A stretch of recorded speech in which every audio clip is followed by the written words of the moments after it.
You're listening to The Art of Imperfect Adulting. I'm your host, Amy Stone. Here, I share stories from real people navigating the adventure that I call adulting. Are you ready? Me too. Let's do this. Hello, friends. In this episode of The Art of Imperfect Adulting, I'm going to introduce you to Rachel Zinman. Now, I love all of my interviews. I really, really do. But this one is super fun. We talk about yoga. We talk about family. We talk about 9/11. We talk about India. We talk about Bali. And seriously, stay all the way to the end because, it's a wild and dramatic story. And when we wrap up at the end with the rapid fire questions, there is a young adult TV connection that has me giggling like a middle school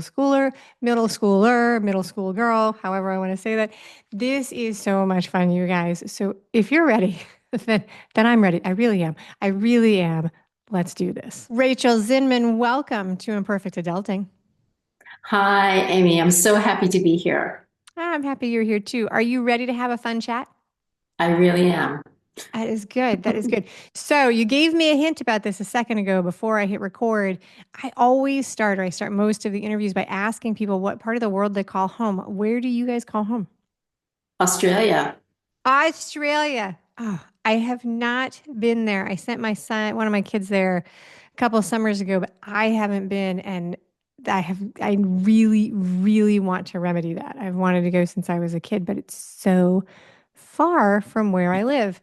Um, it's just, even though we've made amazing advances in how fast we can travel, it is not a short trip from the East Coast of the United States to Australia.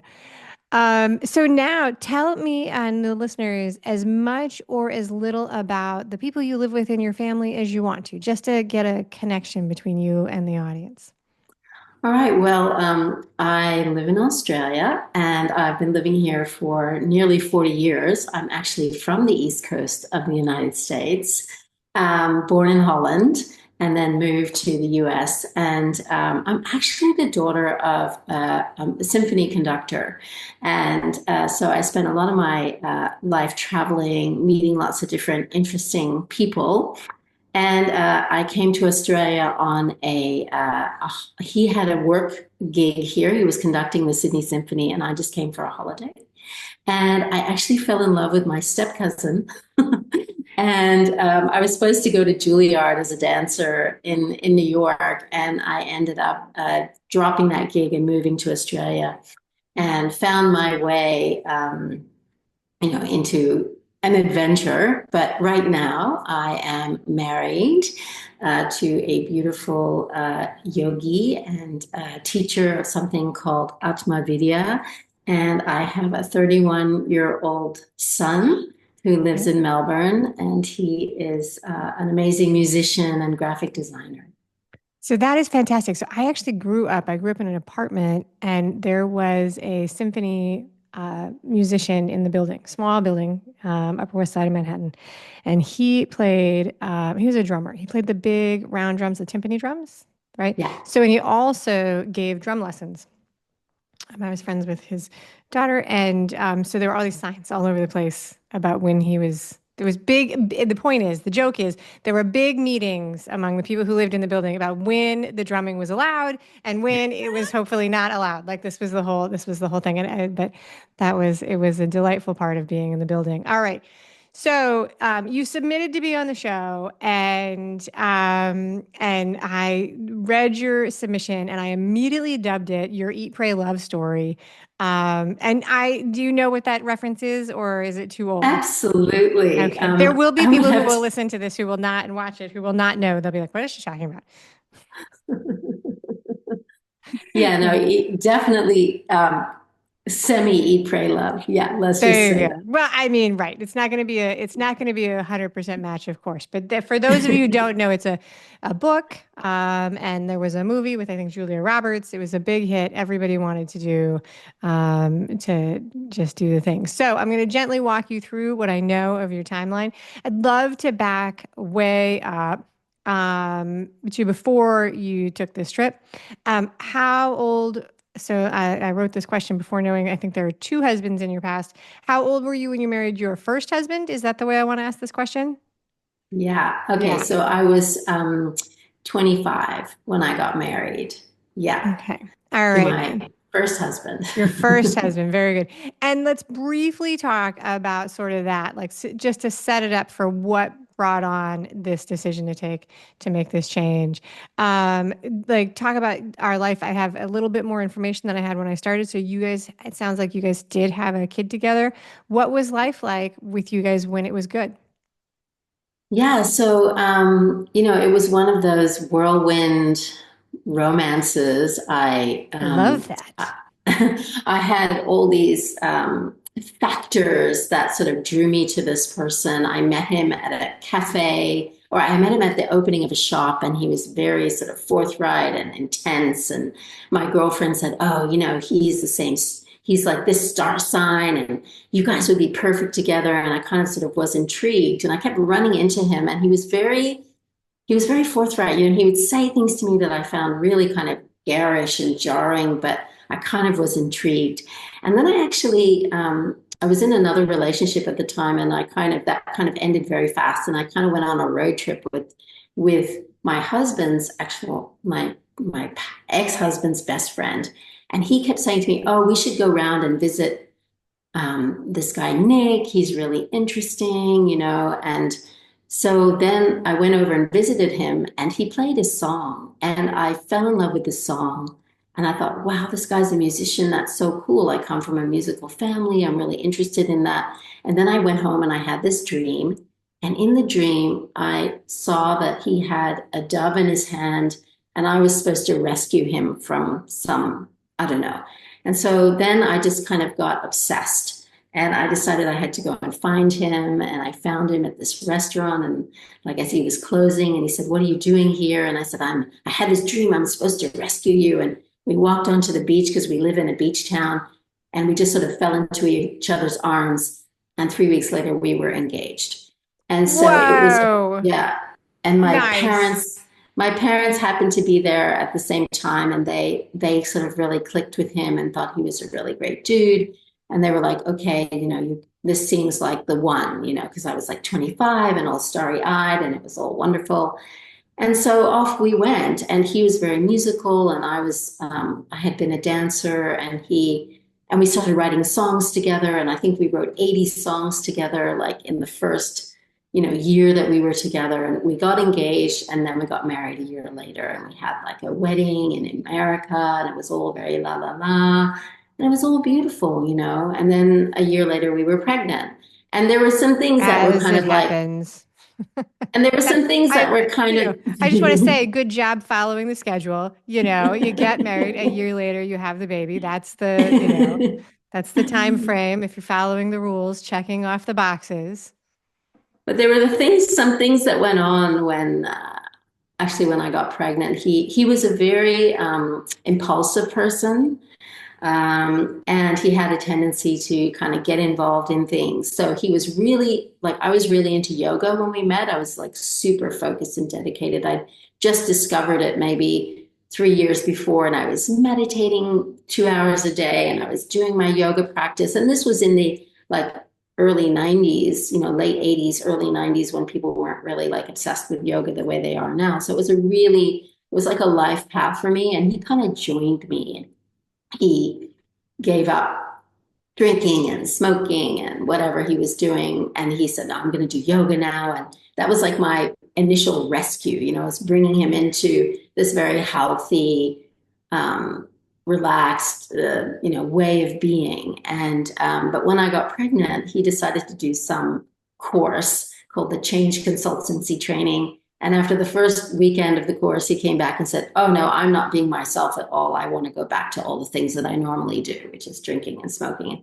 I was kind of like in shock, because I was like, "What? We're married, I'm pregnant, and like now you've decided that you don't, want to live this life anymore." And so I was sort of already, like those were kind of the harbingers of what was to come. What was to come. And I want to be clear, everybody listening, I was totally making a joke when I joked about the time frame. Like that's like there is no actual time frame. But as soon as you get married, people begin to ask you if you're having kids and everybody, like no one should ever ask. You should never ever ask anybody. You should let people do it on their own time frame. But all right, so very good. So you're pregnant. You have some warning flags, some red and purple flags are showing up.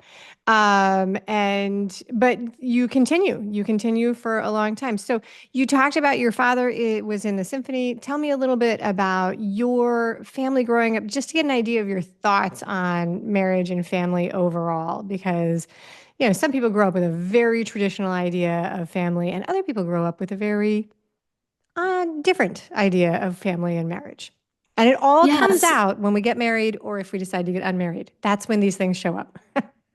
Yeah, so interestingly enough, my father and my mother were together for the first 7 years of my life. Okay. My my mother was actually very unhappy in the marriage because my father was, starting his career and he was really busy and he was conducting all the time. We lived in Holland and he was on tour, he wasn't there, and my mom was feeling very yeah, like not met, I guess. Yeah, And but isolated. she also had other issues. She was like 90% deaf, and people didn't really know how bad it was. And it wasn't until she got married that she found out that she needed hearing aids. And so often she would turn her hearing aids off.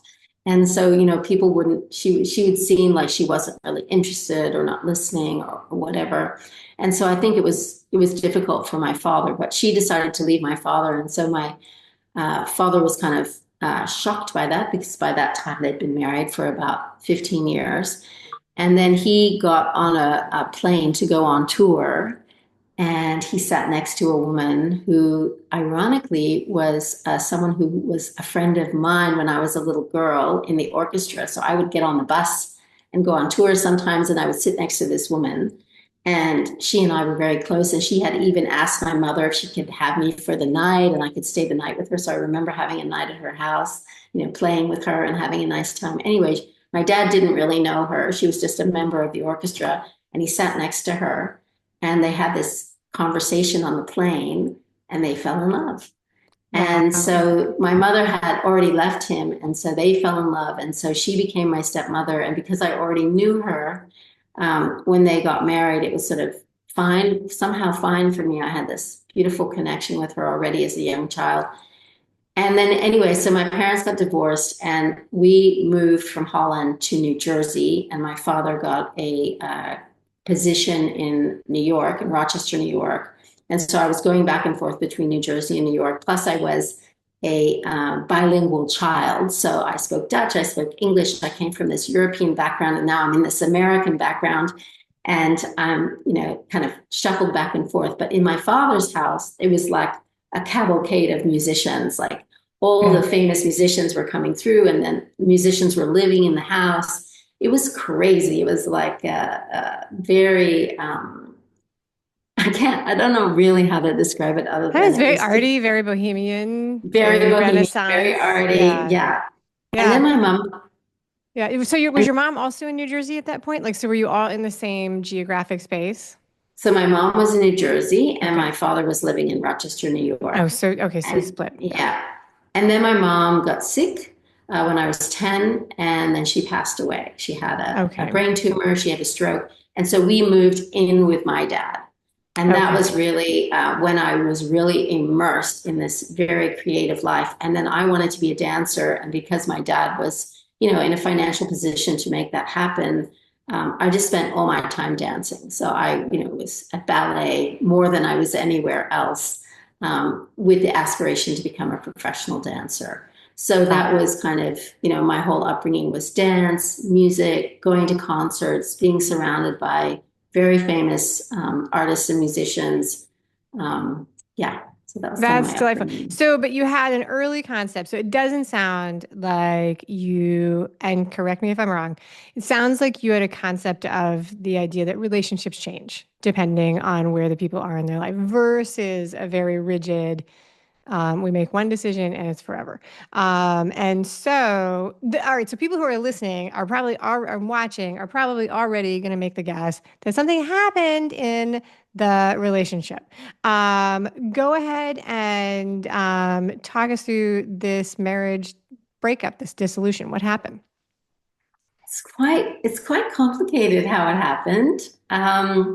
So we were a very living a very creative life. We had this beautiful boy. My ex had quite a few other children from other marriages. He actually had three different children from three different mothers. So he Okay. actually has four children. Um, one of whom went through he had like the first water birth in Australia, and so that baby actually died, and it was a huge inquest and court case, and so it was a very full life. We had lots of we had extra kids who would come and visit and stay with us. I was like a stepmother, I was a step grandmother. There was like all these things that went on, but we had our son. And my husband one day went to a psychic, and the psychic said, "Oh, you shouldn't be living in Australia anymore. You need to go to New York. You're going to be a famous radio star." And he came home and he just said, "We need to do this." And I kind of didn't know really what I wanted to do next. I was working as a head of dance at a dance college. I was also working in a Waldorf education school, a Steiner school, and I was starting to maybe think about a career as a Steiner educator. But I didn't really know what was next. I had like a blank page in front of me. And so I said, "Oh, yeah, okay, let's just go." And so we just took I owned the house. And so we decided to rent out the house, and we had like $50,000 on a credit card or something like that. And we just got on a plane, and I called my parents, I called some friends, found us a place to stay in Stuyvesant Town. And Okay. off we went, and we went off to New York with like just big dreams, whatever. Anyway, and then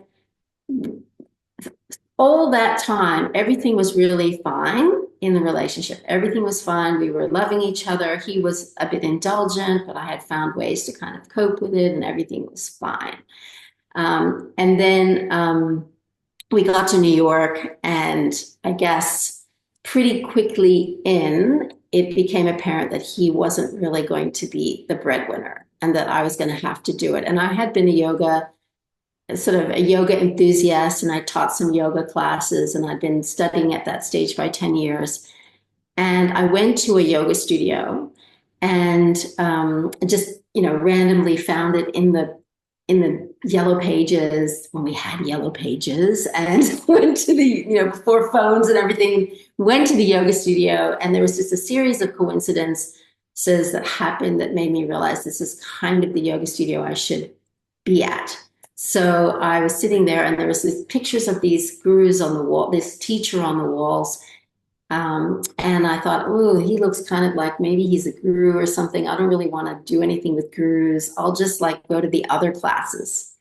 So one day I was in a class with one of the teachers at the studio, and my husband came to pick me up. And the head teacher, the guru, he wasn't really a guru, but the head teacher walked out and looked at my husband and said, "Hey, you look really familiar. Do I know you?"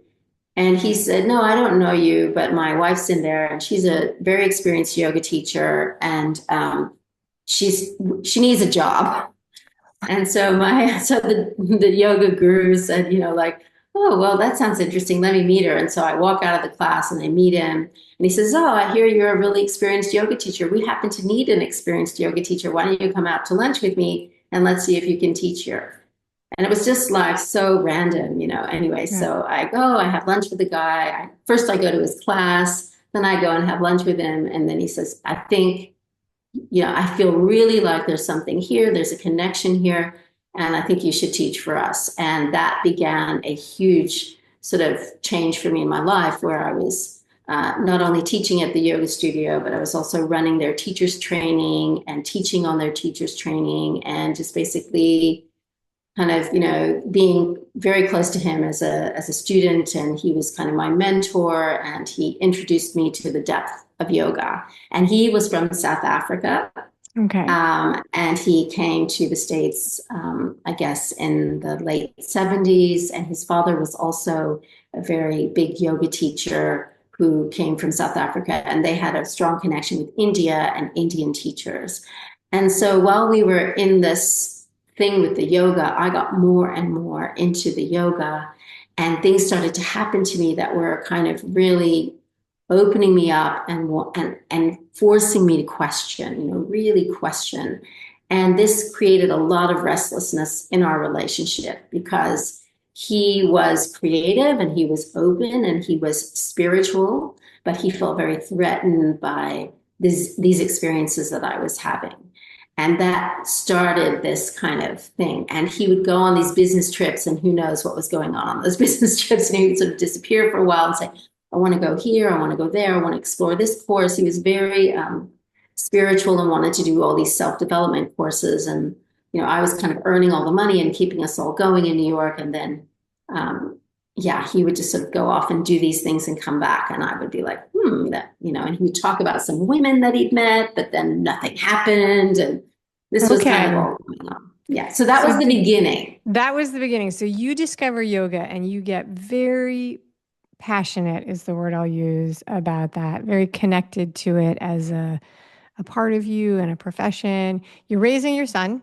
Only one, like the other kids stayed in Australia, I'm assuming. No, we had one other come. Okay, so you've got two kids. You're making all the money. Your then husband is trying to find his way, let's say, exploring new options and things like that. And then what happens? So we went through 9/11. Oh, well, that is the big change. Many, many people had went through big changes after 9/11. Okay, so 9/11 happens. Yikes. 9/11 happens, and I did not feel well after that. There was sort of a progression, and I started to feel more and more unwell. I wasn't sure why. I thought it was some sort of spiritual awakening. I thought I was having like a Kundalini breakdown or something. And were you living in the city? We were living in Brooklyn. Okay. Yeah. You were living in Brooklyn, so directly across Yeah. town. And so it was all, and we actually on 9/11, we walked into the ash to get over the bridge, to walk to Queens, to then get back to Brooklyn. It was a complicated day. It was a very complicated day. It's a very complicated day.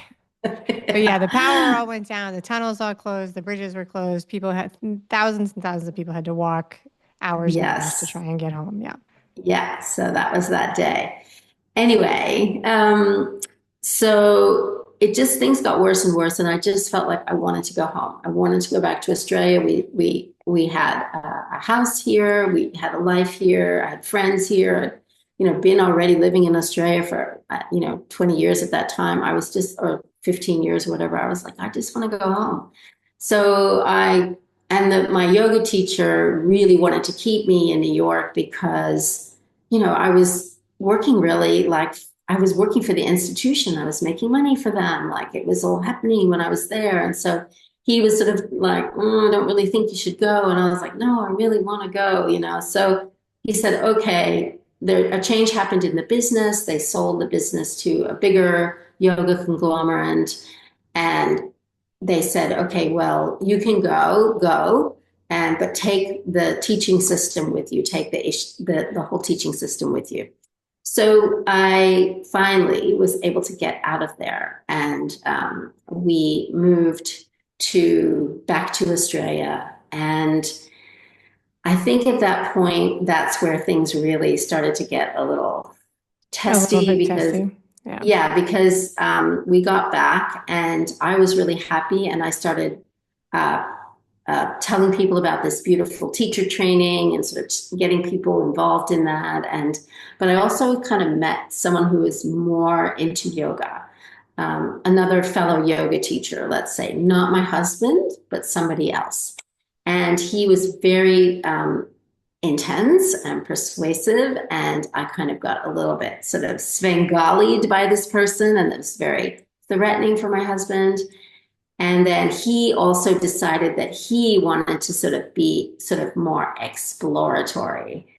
And he actually made the first move to kind of be more exploratory. In terms of opening up the marriage? Yes. Okay. I was just thinking about it. You had the thought and he pulled the trigger and said, all right. And boy, did he pull the trigger. He pulled it over and over and over again in many, many, many different ways, in all sorts of ways that I didn't even know about at the time. I thought it was like one thing or another thing, but it was like all these things. And so I was kind of like, all right, well, if you're going to do all these things, I am going to explore this thing with this other person. So that was sort of maybe 3 years after we got back from New York and 2 years before the marriage ended. And so I explored this thing and it really wasn't for me. It was just like very narcissistic, very sort of Machiavellian. Right. Like I thought it was going to solve and answer all my questions, but it But it didn't. did It not. actually So created when more you questions and more complications. so when you look back at it with the benefit of time, right? So you guys were so a lot of people left New York City after 9/11. It's a pattern that repeats after disasters. I live in Miami, Florida now. Most people who lived through Hurricane Andrew, which is a big natural disaster here, they eventually moved. A lot of people moved out of New York City. So it's not, but you guys went through a really, really stressful thing. There was a lot of pressure on your relationship. You're raising a bunch of kids. You go back, but you do two international moves, pretty not too far apart from each other. And then you've got all this stuff going on in your relationship. You each decide, or you agree, or I would love to be a fly on the wall in that conversation or series of conversations. But you open up the relationship. And when you look back on it now, would you say, because at the time, I bet it just felt like this is our way of moving forward. But when you look back at that now, do you think, oh, we were done? Like we were finished. I just didn't know what else to do at the time. I think you're exactly on the money. We were so done. We should have just finished like, when we got back. But we had a child and Right. he was, in fifth grade. He was like Still very 11. young. Yeah. And it just felt like, maybe we can keep going. And we were kind of, we were creative, bohemian people, and we loved each other. Like there was still a lot of love there, and there was a lot of creativity there. And then, by the way, we had decided, like we ended up doing a lot of sort of devotional yoga music when we were in the States. So we had decided that we were going to make an album. Okay. And so we were in the middle of creating this album when all this happened, and we actually released the album, and it did really well. So, then we were like, okay, let's make another album. We actually You guys made were three. totally enmeshed. You were totally enmeshed. That's the word we use for relationships, that they're so entwined that even when they don't work, you can't sort of separate them. And so Yeah, people are because like, we yeah. Yeah, you were in so we business were together, you were in artistic creations together, you were raising a child together, you were living together. You guys were, yeah. All right. So 2 years later, you break up. You end the marriage. Or he ends the okay. marriage. Who ends the marriage? He ended the marriage. He He ended the ended the marriage. marriage. Okay, so interest. So just I have to do a little aside here. Okay. So It's a very just complicated story. it I should is. include it like with a map, like at the beginning of a Russian novel with like the list of all the people and all the places that are involved. People can flip back. I won't, but I could. Keep going. I did try and write a book about the whole story, which ended up never going anywhere. But anyway, so when I was in New York, the last year that I was in New York, I went back for a summer to teach on a teacher training, and this girl came to my teacher training, and she was a friend of my teacher, right? My teacher, and she was dating my teacher's best friend, who was also South African, also into yoga. And they had the guy that she was dating had been studying with my teacher and my teacher's father for many, many years in South Africa. And she told me about him and said, I'm with this guy. He's like 20 years older than me. I don't know if it's going to last, but he's like a really serious yogi. And in my mind, I thought I should be with that guy. I should Oh, be with that really? guy. Yeah. This is like the dream. Okay. Yes. I should be, yeah, like the Yeah. dream. I should be with that guy. And I didn't think anything of it. And then a few years went by. I was back in Australia and I was, working on my teacher's trainings. And I wanted to do a little bit more in-depth research into the lineage of those teachers, who they'd studied with in India, where that all came from. And so I wrote to my friend and she said, well, don't ask me, ask this guy, So I wrote him a letter and I said, oh, I'm researching the lineage. Can you tell me more about it? And anyway, he wrote back and he said, oh, you sound like a really interesting, dedicated yogi. And yes, here's some information. But really, I'm studying with a teacher who's way more exciting and interesting than all of those teachers that we studied with back in the 70s. You should find out more about him. And I thought, who is this guy? Like, I'm writing to him to get this information. And he's telling me all this other stuff. What? Anyway, then I didn't think about it. Then, like a year later, I'm still in this tumultuous thing with this, open relationship and all this stuff going on. I get an email, a general email that says that this guy is opening up a studio in South Africa and just letting everybody know, like a newsletter. And I remember thinking, don't open up that studio, because if you open up that studio, I'm never going to meet you. And then a year later, I get another newsletter email, nothing personal, that says, oh, I'm closing the studio. I'm going to India. Okay. And by that stage, it was, I think, 2000 and maybe it was 2008, end of 2008. And I happened to be going to India to teach Japanese yoga teachers to teach Japanese people how to become yoga teachers. So it was my first, second trip to India. I was going to Goa, it wasn't really India. And so I wrote to him and I said, I'm going to be in India. Where are you going to be? And he told me he was going to be in this part of India called Tiruvannamalai. And I said, well, maybe we could meet up, And my husband was going to be with me. We were going to be traveling together. So it was just like a friendly thing. Anyway, so I hear back from him and he says, actually, I won't be, I'm going to be in this place.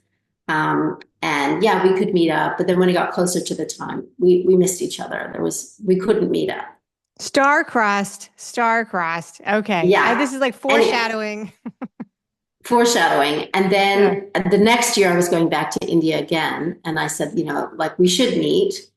And still married. He's still married. And just like I was fascinated. He seemed like there was a connection there, something interesting, And so then he said, no, I'm not going to be there. I'm going to be in Johannesburg, blah, blah, blah. So we missed each other again. All right. So then I wrote to him, still married, wrote to him and I said, it seems like we're never going to meet. And we became Facebook friends at that point. So we stopped writing and we were like Facebook friends. I said, it seems like we're never going to meet. And he said, well, you never know. Anyway, that was the end of that.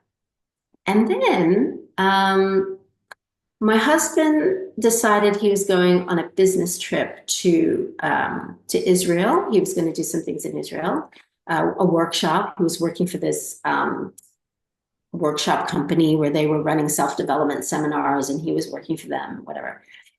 And the night before he decided to go, way back in the beginning when we just started Messenger, like Facebook chat, like that was like in 2010 or something like that. Yeah. His little chat light came on and I thought, let me just like say hi.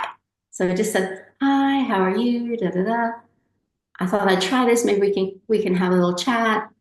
And he said a few things and it was like midnight because of the time change. And I got into bed. And when I got into bed, I was lying next to my husband. I thought, oh no.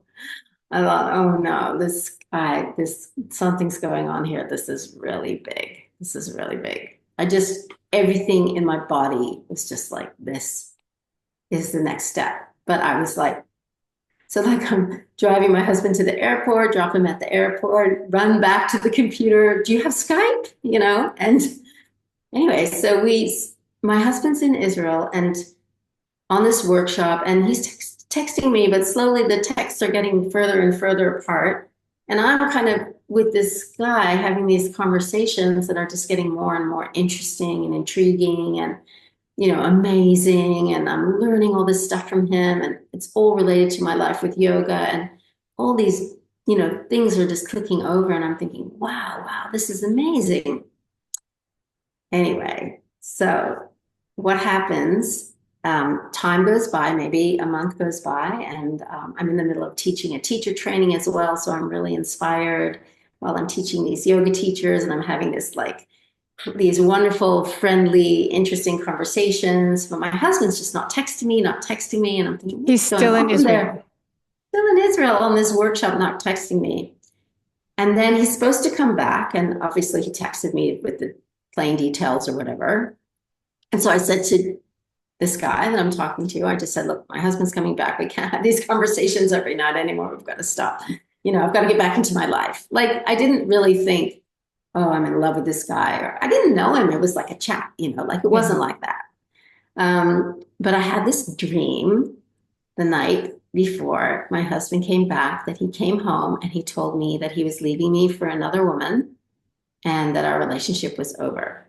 And I remember saying to my girlfriend, I had this weird dream about, my husband, and she was like, "Well, that's weird."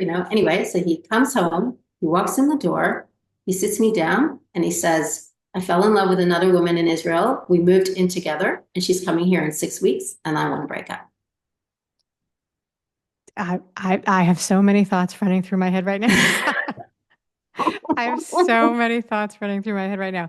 So, that is a fantastic story. I'm really, really jazzed about like the way your dreams like forecast your future. Like, I don't meet people every day of the week who do that. It must be like a crazy thing. I feel a little bit like you should be immediately cast into the next sitcom of supernatural characters. Um, but okay, so he comes home.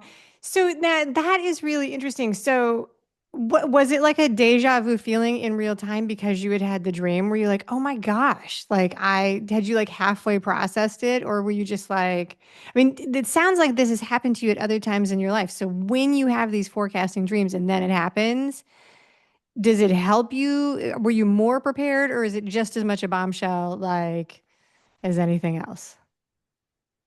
I wish I could say, yeah, like I was more prepared, but it was definitely a bombshell. I mean, it was I mean, just also like, you because, were emotionally like you were making moves. I was making moves Yeah. emotionally. So what happened was, when he told me, and that sort of shock flooded my body because it does. You get this huge sort of wave of like adrenaline, and everything just goes Yeah. through, and you sort of go numb, and you don't know what to do. And um, I just said, he said, "What do you want to do?" And I said, "I just want to call John. I just want to call this guy. So I called him, and he just said, "What?" He was like, "No, no, no, no, no. You guys got to work this out. Like this is not about me. Like." Right. He just like was like right out of there. He was not interested in this at all. And then so then, like, and so I had a few days to kind of try and get my head around this. And my husband's like, "This is perfect. You're going to go with this guy. You're going to have a great life with him. This is how it's going to be. I'm going to be with this girl." Like, he had it all sorted. He was like nuts. I was like, "No, I don't know about that. That's not, there's no guarantees with that. We just are friends and talking. And I don't know what he looks like. I don't know what he smells like. I know nothing about this guy. I met him online, Yeah.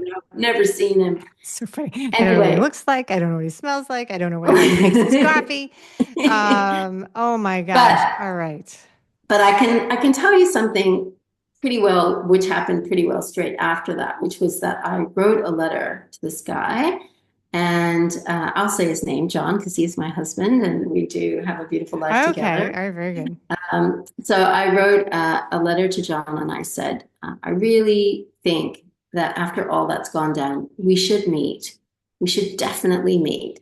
And I didn't know what else to do when I heard all this stuff. And that's when I thought, well, I could just go to India and I could meet him because he was in India. And And that's he, why I thought of that's the piece of this story that I knew. Like, and that's why I was calling it the Eat, Pray, Love story, although it's so much more complex than the Eat, Pray, Love story. Okay, because you pick up and you go on this trip to India. This is not the only thing that happens at this time in your life. Your life at this point is like a country western song. Your son, I don't know how old he was at that time, but he moves out. He yeah, moves out. And completing the country western lyrics, you get a medical diagnosis of yeah, diabetes. So just to bring yeah. everybody to bring everybody in to this story that Rachel knows by heart, so it's not complicated for her. But like, she's going through this huge life change. Her marriage has fallen apart. She gets on a plane and burns the boats and goes to India. She gets a medical diagnosis, and her son leaves home. That's a lot, Rachel. That's so much. That's so much. Now, it's a super dramatic story with a lot of moving parts. I just want to say that one of the reasons I like to share stories like this, and I want to say thank you for sharing your story very, very openly, is because stuff like this happens in real lives, in real houses, every day of the week. And one of the things that makes it seem so impossible for people when they're going through it is that we don't know that when it's happening to us. People don't often share these stories, and so you don't hear about them until like a long time ago, and until a long time in the future. Your grandmother will tell you the story of like, oh, let me tell you the story that happened 30 years ago, right? Like that's how these stories, but we need to hear them when we're in our 20s and our 30s so that when stuff like this happens to us and to our friends, we're not like, oh my gosh, get out the pitchforks. Instead, we're like, all right, adventure of life. So you decide to go to India, as one does. When you pitched this, I thought this was like out of the blue that you decided this, but it wasn't. You had this connection and you went to go connect with this guy. Yeah, basically. I mean, I wrote to him and he said no. And then I wrote to him again and I said, I'm not going to take no for an He said no, answer. and you were like, sorry, that option is not on the table. I said, like we really need to meet. This has been like years in the making already. It was like by that time, it was like 6 years in the making of our initial sort of me thinking I should be with that guy to this. And I really needed to follow my intuition. But yes, the year before all of this went down, I had an initial diagnosis of what they thought was pre-diabetes, diabetes. They didn't know. And by the time I actually, left the relationship, my diabetes was sort of under control, but being managed, but nobody really knew, what Right. it was. Didn't have the full complement of blood tests. I wasn't sure, but it really was type 1 diabetes. So I kind of negligently went on this trip, not really, having all the tools at hand to manage the situation other than my ideas about how to manage the situation, Right. which So was, type 1 diabetes, which is the one where your pancreas totally stops producing insulin and you have to really manage it by hand. Yeah. yeah, so that was a factor that, You were pretty sick then. well, I was sick, but I was like the blood sugar levels were still manageable with Okay. diet. Because what happens with type 1 is it can be a slow progression where Yeah. your body just slowly shuts down and stops producing the insulin, or it can be a very fast, like all of a sudden your pancreas just stops producing the insulin. So for me, it was very slow. So they were saying, oh, well, it's not really at the point where you need insulin yet. So just keep managing it with diet and exercise. And so that was what I was doing. And I felt like, okay, well, I'm managing this really well. So it's all going to be fine. I didn't really think in my head, it's just going to progress and get worse and worse. And at the same time, my son he had skipped a year. So he was 17 and he just graduated. And he kind of had said to me, look, it's going to be better for me if I just move It out, was like, go to thanks Mel. for this, but I want off this roller coaster. Absolutely. That was how he was. I love you guys, but I'm so sick of the drama. I'm out of here. Oh, God bless him. Those Okay, were very his good. words. Yeah. So he packed up and moved to Melbourne, Okay. and has had a fabulous, his life just went like this. Very But it nice. was Very very, nice. and we just had finished our last CD, so our last album had been produced, and I literally This is got on kind the of a very plane. rock and roll story. It's not like rock and roll that you're making. You're making like yogi music, but it's it's a very much like, yeah. All right. Yeah. Yeah, so I got on the plane with my box of CDs, and I had shipped boxes and boxes of my stuff. I don't know why I shipped all these boxes to India to go and live on at this retreat center with the plan to meet John kind of at some point in like a few months. So we couldn't meet straight away, visa issues, this, that, and the other, but we Okay. could plan to meet a couple of months later. And so I first just went to India and went into this retreat center, which is where I had taught all my yoga teacher trainings. And I knew the cook there, so she knew I had some problems with my health. So she was sort of cooking for me and making sure I could manage my levels.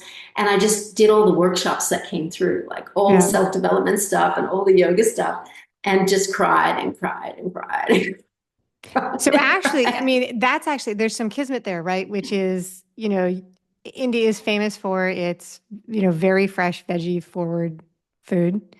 And the spices are really complementary to training and and so there was some kismet there. You had somebody to work with you.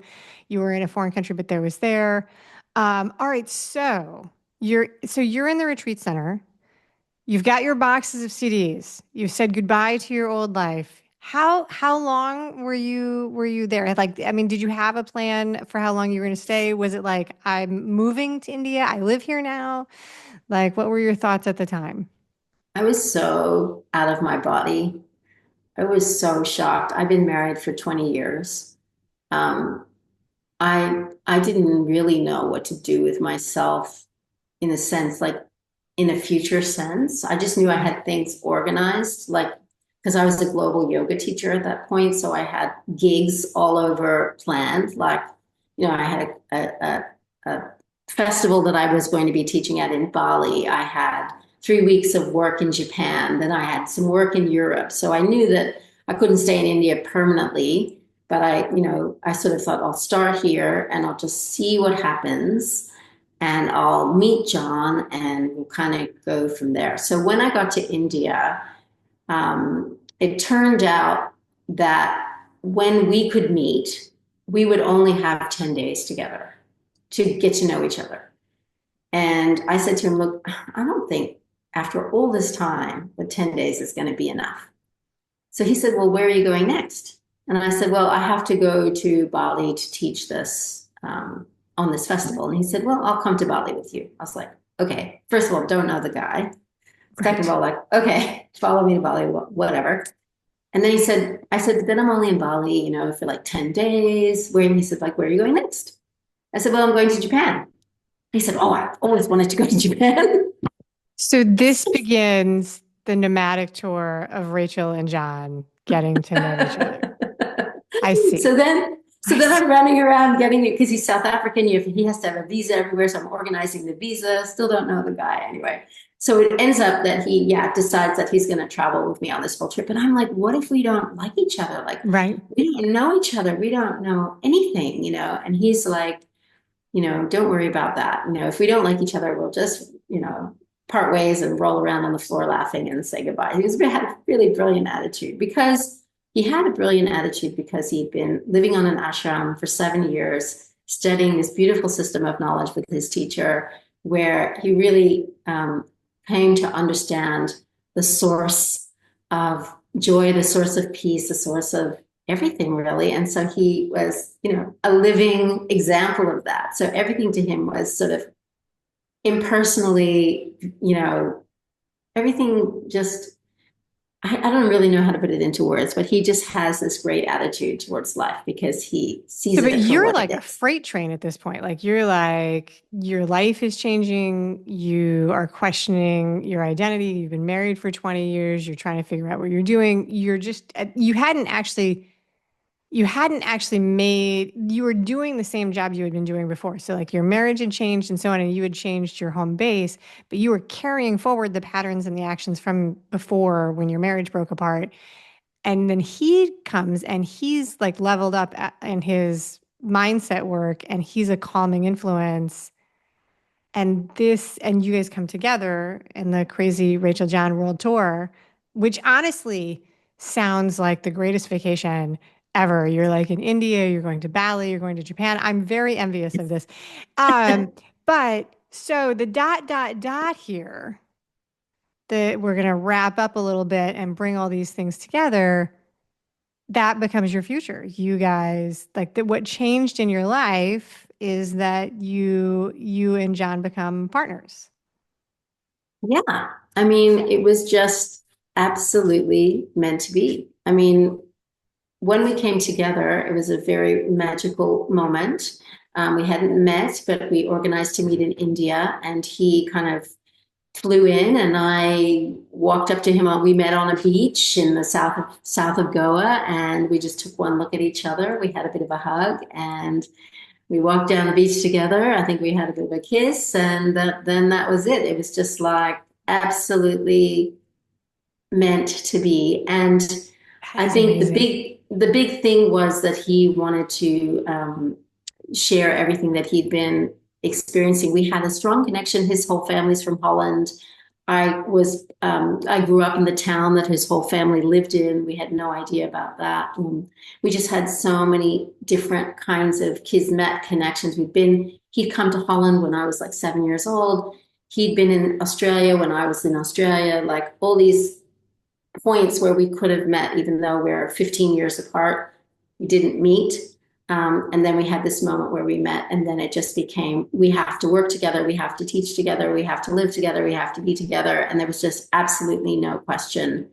Um, it was almost like, and I did have an astrology reading like a year before where they said, oh, you haven't met your soulmate yet. You haven't met the person that you're supposed to. And then I met John and it was like, okay, that's it. We're supposed to do this, Ah, So I that's the love it. story. Yeah. So this, I'm going to loop this all the way around because the decision that we were talking about today that or the decision that I thought we were talking about was the trip to India, which was the change in your life, which was an enormous shift and so on and so forth. But if you roll it all the way back, or if you walk the cat back, like, because I like to talk about the choices we make and the impact they have on our lives, right?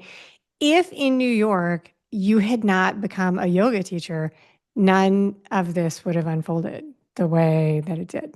Yeah, because if I hadn't met, I mean, I was already doing yoga, but if I had not met Right. this teacher in New Yeah. York, who John's was John's best friend, this would Right. have never happened. It would And have never so happened. Yeah. that was to me that was a kismet moment for sure, because all these synchronicities lined up for me to meet this teacher. And then it enabled me to meet John. And so we often talk about that. And my teacher always laughs, how did you two end up together? Like he Yeah. finds No, it hysterical. that is so Yeah. that is amazing. Okay, so we're gonna in a minute we're going to final wrap up this interview and with some questions, but I want to give you a chance. I want to give you a chance to tell the audience about what you guys do today and how they can find you online. And then you have a very special offer that you are sharing with the audience, which I'll share with everybody after you tell them what you do. Okay, so we just, as soon as we got together, we just had this absolute passion that we wanted to share and combine all our knowledge. So John has the whole stream of traditional Vedic Upanishadic wisdom, which is really answering the big questions to life, like who are you, why you're here, what's the meaning of life, what's the meaning and purpose of your life. And then I brought all the yoga stream, like the physical postures, also working with breath work, sound, just all the different things. So we brought all that together and we wanted to create a physical retreat center in South Africa. And we actually bought a piece of land and we went forward with that. And then the pandemic happened. And so we took it all online and we created the Sundaram online ashram. Sundaram means the beautiful. And it is the beauty that we see all around us is the reflection of who we are. We are the beautiful. And so we created this beautiful online platform where we offer ongoing yoga classes, these beautiful talks in self-knowledge, which is called Atmavidya in the tradition, and breath work and all these other beautiful things. So yeah, so that's our online offering. And we have a whole bunch of That's amazing. students, and we have a great time sharing all the stuff that we've both accumulated over the of his 50 years of knowledge and my 40 years. And so we have 90 years combined teaching that we share. That's fantastic. And you're Yeah, offering all of the listeners and the watchers a free mini retreat, which who does not need a mini retreat? A mini retreat on the ashram, which is a digital ashram, an online ashram, and people can sign up. And there's a link in the show notes. And also for everybody, easiest way to get these links is to subscribe to the Imperfect Adulting email community. And then I email them out to you and you just click on them, but it will be in both places. That is a very generous offer. I love it. I want to say thank you for offering it to the audience. it's All just a right. pleasure. Oh, good. All right. So we're going to wrap up with three rapid fire questions. These are Not related to anything. My head is spinning from your story. My head is spinning from your story. We're going to see how this goes. I loved your story so very much. It was exactly what I needed for my afternoon. I want to say thank you to that. All right. So, um, this is a great thing because it's morning for you where you are. It's afternoon where I am. It's morning for you. Do you have for yourself a set morning routine that you go through? Are you one of those people who has a morning routine that you get up and you follow a certain steps? And if so, what is it? Okay, so I get up and I make myself a lovely fruit breakfast. And then I do my yoga practice. I actually do at the moment I'm doing a lot of dance, sort of a dance warm up just to kind of get my body warm. And then I do a very advanced breath work. We call it pranayama Mm, practice. okay. And then I eat my breakfast while watching the political news.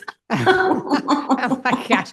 How well that okay. Very I skipped that part. Like I'm doing everything I can to avoid the political news and also the right now California is on fire. I'm trying to avoid Oh, watching that too yeah. because it's hard to watch. Yeah. Um, All right. So next question. What do you like to do? How do you like to consume things for joy and entertainment? Are you a reader? Are you somebody who likes television? Are you a movie person? What's the thing that you do for joy? Not for education, but for okay, this is joy. like really embarrassing, but I'm going to be really honest here. I love watching Netflix like teen dramas, like Oh, Riverdale or um, I can't even remember how right now I'm watching Vampire Diaries. It's oh, it's such really? It's such escapism for me because I write all day, or, I'm practicing yoga or I'm working with people, in this one area. And so I find like it switches my brain off and takes me into my youth. Good. And like the drama, because I don't live a Okay. very dramatic life at all. I live a Very good. very, yeah. So watching the Vampire Diaries, very, very good. So there is a follow-up Vampire Diaries question, right? Which is that you have to like, how far into it are you? Second season, All right. So are you, what are the characters' names? Are you Damon or Stefan? Who's your hero? definitely Damon. This is the funniest question I've asked in the whole. Okay, very good. All right. Oh my goodness. Okay, here we go. All right. When you take vacations, I don't even know how to ask you this question because you've been all over the world. You've been to Bali, you've been to all of these places. But nowadays, when you take vacations, are you now a person who likes to like go a long way away, or do you like to stay home and be, close to where you are? Um, you know, I think I think because I've had so much traveling, I think it's much more like, yeah, a staycation is really Is what lovely. you love. Okay. We just had a staycation where we stayed in a beautiful home. We just went to the beach every day because we live right next to the beach. We didn't work at all, and it was just absolutely brilliant. Yeah, so staycation for me for sure. I love that answer. Very, very good. That's it, Rachel Zinman. Thank you so much for being an amazing guest on the show today. Thank you, Amy. Incredible to talk with you. And you really made me think about some things that I haven't thought about for a while. So I really appreciate chatting with you. It's been amazing. Very good. Thank you for listening today. I hope that you enjoy the show. And before I go, I want to encourage you to become a bigger part of the conversation. Obviously, subscribe wherever you're listening to the show. Listen to more episodes. That'd be great. Again, please write a review and tell your friends about the show. That truly is a great help for getting the show in front of new people. Okay, but more fun for you yourself, head over to imperfectadulting.com and join the email community. You'll get some free stuff right away, and that way you'll begin to get the emails about the podcast. This includes the links for the special offers from the guests, and it's the only way to get that. Also, if you aren't in the mood to listen, I actually include an article directly in those emails. Whee!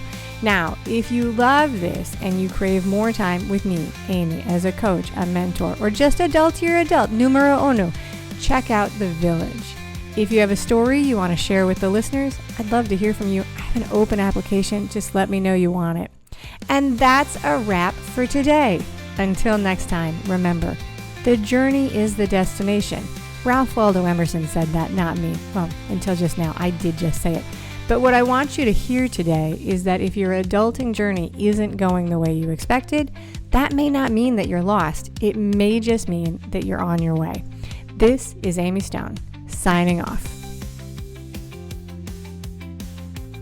The Imperfect Adulting podcast is created and produced by Amy Stone and Amy Says So. Anything expressed on this show is offered as entertainment, and the views of the guests may not always represent the ideas and viewpoints of the host. That's me. Amy does not intend or hold herself out to provide professional advice or recommendations of any kind. In the end, you and you alone need to make those kinds of decisions based on your personal and individual situation, needs, circumstances, and comfort level.